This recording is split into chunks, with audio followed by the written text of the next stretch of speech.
వరి పొలంలో జీలుగులు అలకడం కోసం అయితే కల్టివేటర్ కొట్టడానికి ట్రాక్టర్ తీసుకొచ్చినా కానీ సాలు అయితే అసలే రావట్లేదు. ఎందుకంటే కల్టివేటర్ కొట్టించిన తర్వాతనే మనం జీలుగులు అల్లితే కొంచెం తొందరగా మొలకొచ్చే అవకాశం ఉంటది.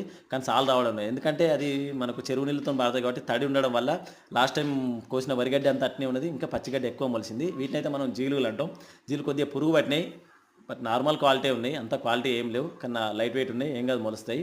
వర్షం పడితే గనుక తప్పకుండా మొలుస్తాయి. మనకు మెట్ట పొలంలో రీసెంట్‌గా వర్షం పడ్డది కాబట్టి నార్మల్‌గా సాలొచ్చింది. మంచిగానే సల్లొత్తే మొలుస్తాయి. కానీ వర్షం పడేది కంపల్సరీ ఒక వర్షం అయితే పడాలి. పడితే తప్పకుండా మొలుస్తాయి. ఇక్కడ ఏంటంటే మనకు వీటిని చల్లడం వల్ల ఏంటంటే ఈ ఖరీఫ్ సీజన్‌లో ఎక్కువ సమయం ఉంటుంది మనకు. దాదాపు 2 నెలల సమయం దొరుకుతాయి ఖరీఫ్‌ల. ఆగస్టులో నాట్లేస్తాం కాబట్టి ఈ 2 నెలల సమయంలో జీలుగులల్లితే ఏం చేస్తాయంటే భూమి లోపల బాగా పెరుగుతాయి. చెట్లు బాగా పెరిగి ఏం చేస్తాయి భూమి లోపల వేర్లకు వేరు బుడిపలొస్తాయి. ఈ వేరు బుడిపలు ఏం చేస్తాయంటే మనకు నత్రజని స్థాపన, నైట్రోజన్ ఫిక్సేషన్ జరుపుతాయి. కాబట్టి ఎక్కువ వరి దిగుబడి రావడానికి అవకాశం ఉన్నది కాబట్టి ఇవైతే చల్లడం జరిగింది. దాదాపు 10 రోజుల్లో వర్షం పడితే గనుక మొలుస్తాయని నేను అనుకుంటున్నా.